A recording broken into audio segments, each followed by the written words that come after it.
G'day. G'day. Thanks for stopping by. Definitely. Well, in this video, we are off-grid camping. We're testing out some of our newfound practices to do with free camping, such as turning the inverter off. Yeah. But let me tell you, something to watch out for in this video is our last one, where we experienced a grass fire. So all three places that we found were quite amazing, weren't they, Paul? In and of itself, but they were very, very different. They were. We learned such a lot this trip about off-grid camping, and we would love to share that with you. It's been a great experience. Yeah. Come and join us as we check out some amazing NT free camps. Yep. We picked Robin Falls as our first stop for our off-grid adventure. It's just below Adelaide River off the Stuart Highway. The road off the highway was in good condition, although a little narrow. The turn off to Robin Falls was well signed. The road in was a dirt track, and at one point we bottomed out. Ouch.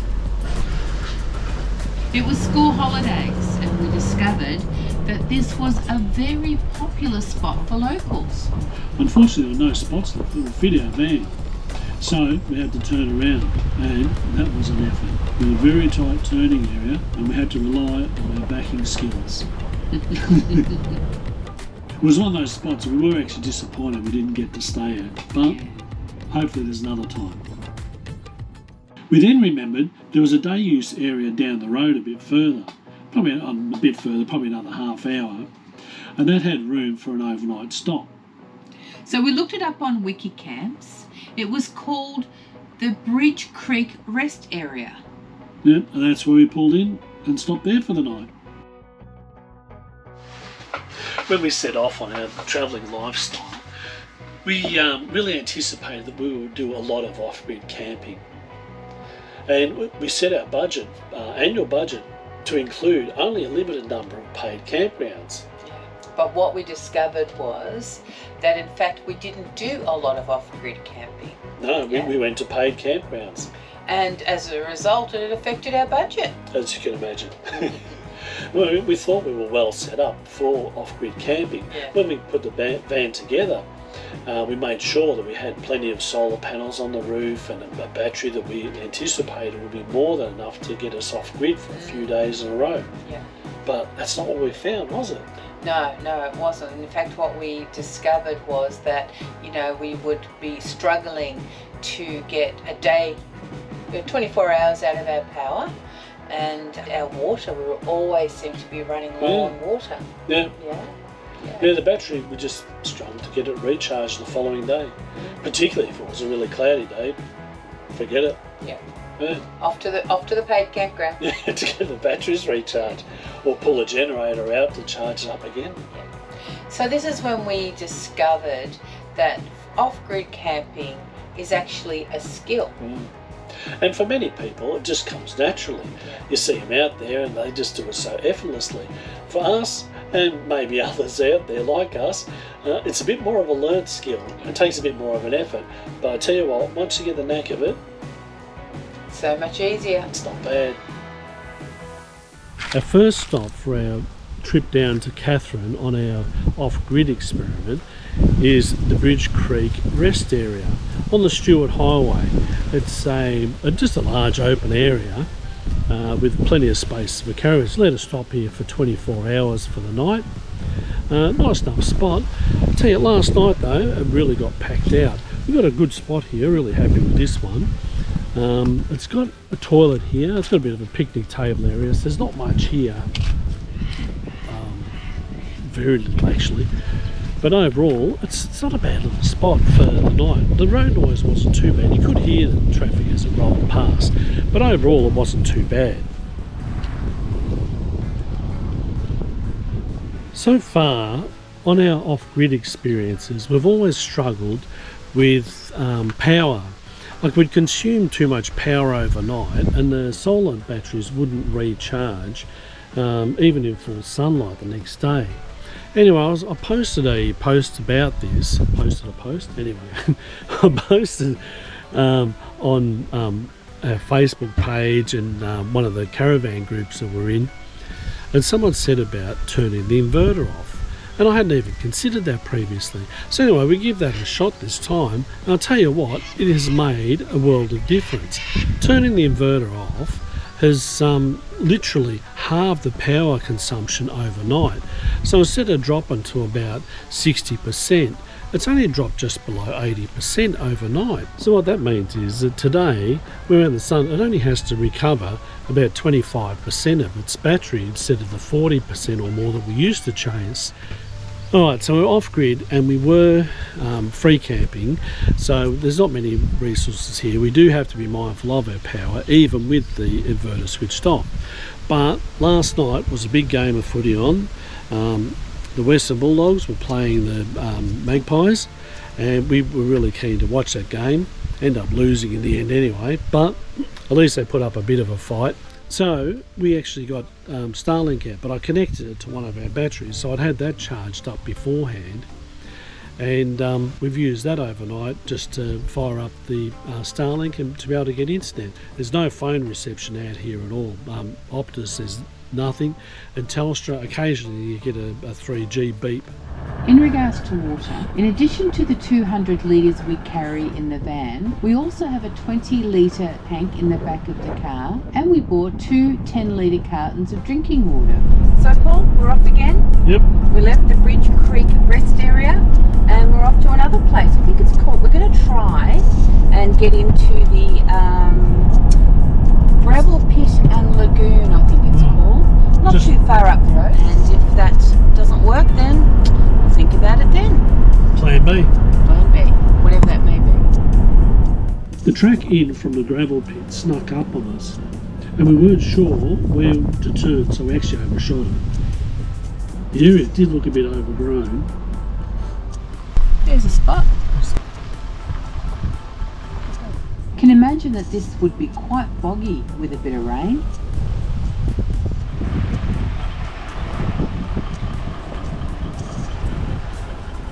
Here's another spot. Oh, That's the messy one. oh, that's the messy spot. It's not even a spot, it's just Rubbish. Yeah, I don't know. What do you reckon, Paul? doesn't inspire me, I must admit. Doesn't inspire me at all. No. I mean, it's rubbish lying around. You can't really get close to the lagoon. I don't know, we might be being a bit precious, but that one didn't inspire us that much, so we thought, no, we'll keep going, we'll have a look for something else. We pulled into a free camp that we'd found on Wiki Camps. It's called Behind the Cutting. So it's just off the Stewart Highway, behind a cutting in the road. There's a bit of an open area. They say there's a few camp spots here, and there's a few sort of fire pits around where people have set up camp, obviously, and had a bit of an open fire. But it's a nice flat spot. It's not huge, you wouldn't fit a lot of people in here. It's middle of the afternoon and we're the only ones here at the moment, so I don't know if it's going to get anyone else tonight, but at the moment we're the only ones here. It seems a nice spot. There's not too much rubbish around or anything, which is good.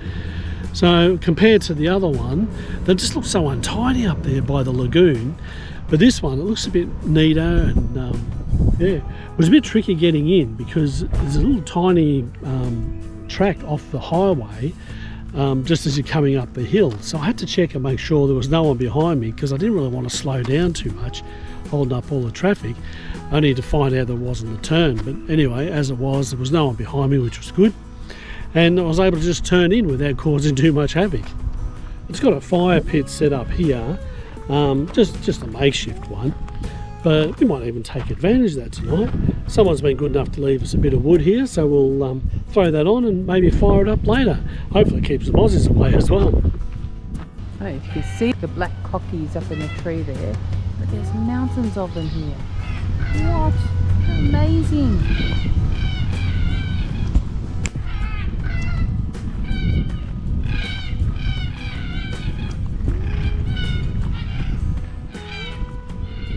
So this one looked nicer.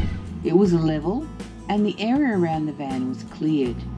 So one of the other challenges is keeping the auxiliary battery charged in the car when we're sitting here for a bit of time. Now, so we're at this free camp and going to be sitting here for at least 24 hours or so, which means that the fridge in the back of the car would be draining the battery. However, because we've got this other battery here, it allows us to keep the fridge running. I've got the solar panels out so that it keeps the battery charged, and then it'll be fine for overnight. In here we've got the EcoFlow River 2 battery going, and that's charging up the drone batteries and the controller. We've got the Nighthawk running off it, and we're charging up a phone. But most importantly is taking time to enjoy the place. Time for a cuppa. And that's just what we did. It was so relaxing. And Paul could play his guitar without disturbing anyone.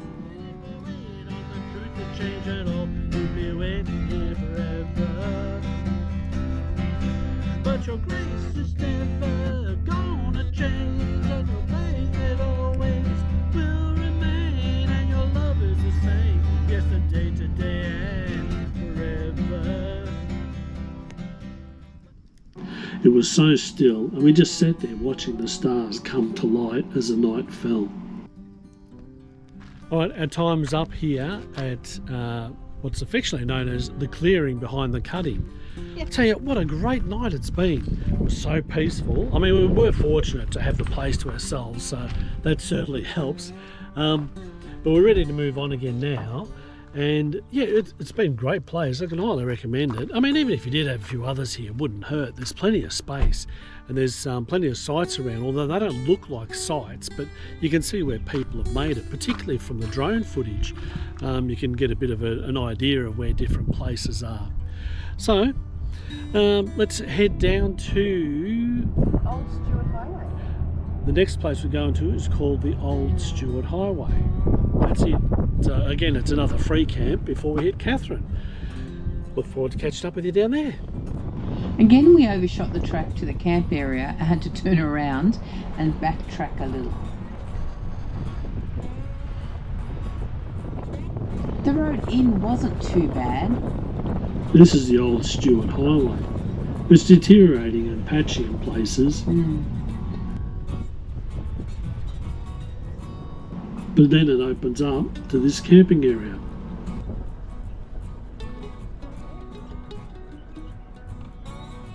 Just been walking around the campground trying to find a spot.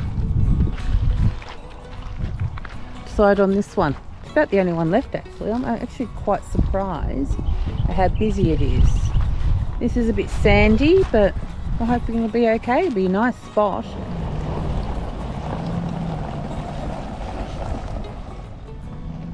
Yeah, that'll probably do it. Okay, so swing around. Alright, yep, you're in the right angle now. So you want to swing her around now. Back to the driver's side. Beautiful. Keep coming. That's it. That's it. That'll do it, I think. So when we're free camping like this, we typically just feel if the van is level rather than bring the old spirit level out. So let's go and have a look. It's not bad at all, actually. The nose could probably go up a little. Oh yeah, it feels alright. Surprisingly, it feels alright. Look at the view we've got. Yeah, nice. Beautiful. Alright, so we're pulled into what's known on wiki camps as the Old Stewart Highway. It's a free camp by the Edith River. It's a nice little spot here actually. It's the old highway that used to come through. Pretty narrow old road, but anyway. The spots here, there's some by the river. We managed to nab one by the river, which is great. It's a beautiful little spot here. Looked up a bit further and it gets a bit trickier as you go in. But yeah, seems like a good place for the night. So this is the bridge for the Old Stewart Highway. Actually, be interesting to see how long ago this was the Stewart Highway. There's only a single lane bridge for a start. Yeah. You're not getting up there in the car. It appears that this road was the original dirt road that linked Darwin to Alice Springs.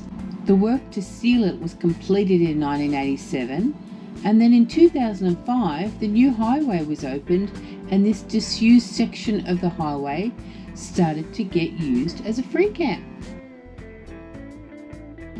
You still need to be mindful of crocs in this area. But here where we are, the water was quite shallow and clear and rocky. So I think our off-grid camping experiment has really worked well. Yep. I think we've really found a solution. In turning the inverter off, it's just changed the way we can conserve power now. I can't believe how much it was using, and though we didn't even know that that was an option to turn it off. But we've had no trouble with power since. No. So I think a huge tip, and if you're wondering why you're going through so much power, maybe it's your inverter, as we found out it was for us. Yeah. So I'm really grateful to the guys on Facebook that responded to our post and pointed that out to us, because it's changed the way we camp now. It's brilliant. It's changed such a lot, hasn't it? Yeah. It's amazing. Fantastic. And in fact, you know what, Paul? This particular experiment has been the most enjoyable off-grid camping. It's great spots too, so that helps. Yeah, that does help. Like this one. Yep. This free camp on the Edith River is about halfway between Pine Creek and Katherine. There are no facilities here, so you do need to be fully self-contained. Here we go, Paul. Another free camp. Another fire. Yay.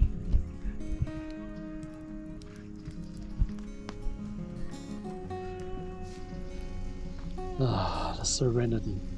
Little did we know that that was about to be thrown out the window. Alright, we've got a bit of a dilemma. We looked out the window before and saw this. Now, there's a burn off happening, or was off in the distance earlier on, but it's actually getting very close now. So I'm going to go out and have a look and see where it's up to. We may actually have to abandon the park here shortly, but not sure yet until we go and check it out. Thinking, do we stay? Do we go? And then there's lots of people in this dilemma. You know, there's lots of people asking that question: do we stay or do we go?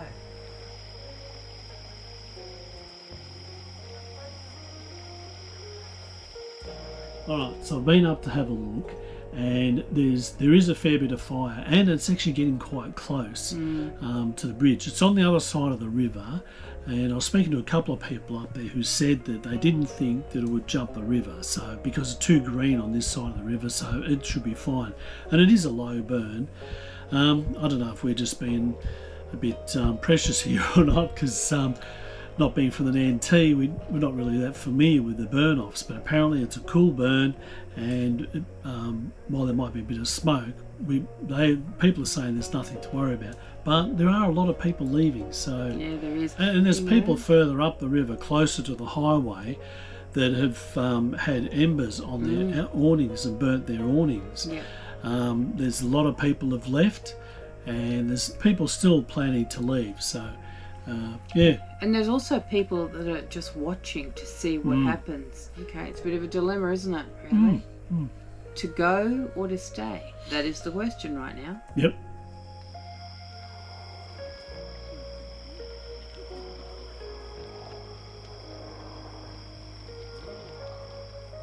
Update. It appears that the fire is staying well over the other side of the river, so speaking to a few other people here who seem to be quite knowledgeable about these type of fires, and one couple who actually went and had a look. They went up to the highway and had a look and said no, they just didn't think that it was the sort of fire that's going to come through here. So we'll trust their judgment, and hopefully it stays on the other side of the river. Might sleep with one eye open though.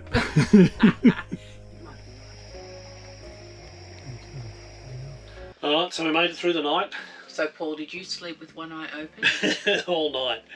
It was actually interesting. It was about, must have been about 11 o'clock when the fire was probably at its closest point that we saw, and then it just really started to die down. And I was speaking to some of the other folks who were here. Like, there was only a few of us left, actually. Most people had gone, maybe the smart ones, but anyway. I was never concerned. No, it did die down pretty quickly. Yeah. And then the wind swung around. Not that it was only a light breeze, but it swung around and started blowing the smoke backwards. So I just Away from us. Yeah, kept an eye on it, and everything indicated that the fire had gone down. So I thought, no, it should be all right. So we slept through. Sure enough, in the morning it was fine. I popped the drone up this morning and went out and had a look, and have a look at this. I'll show you now. But as you can see, it got reasonably close and just burned out, but it was just the grass fire, and it was the traditional fires in the region. So, like the other folks said, there wasn't really anything to be concerned about other than the smoke blowing over us. But yeah, it's all good. We've made it. I slept well. Good. I slept really well. Paul didn't as much, but yeah, we're still here in the morning, and so is all the other people. We're all good. Thank goodness. But there was a bit scary for a while there. I was thinking that, you know, with all the good intentions, sometimes these things can get out of hand. Oh, it could definitely go wrong. Like, we knew also that we had an escape route, so we were all hitched up, ready to go. Yeah, so we were. We could have just hopped in the car and driven off. Yeah, even inside, I made sure that I packed everything away inside, and so did the others when we were talking to them last night. Everything was so that if we had to go, then we could go pretty darn quickly. And the fire was to the south of us, and the road out was to the north of us. So we knew we had an escape route to get out if we needed it. We weren't going to get trapped that way. We weren't going to take any chances, though. No.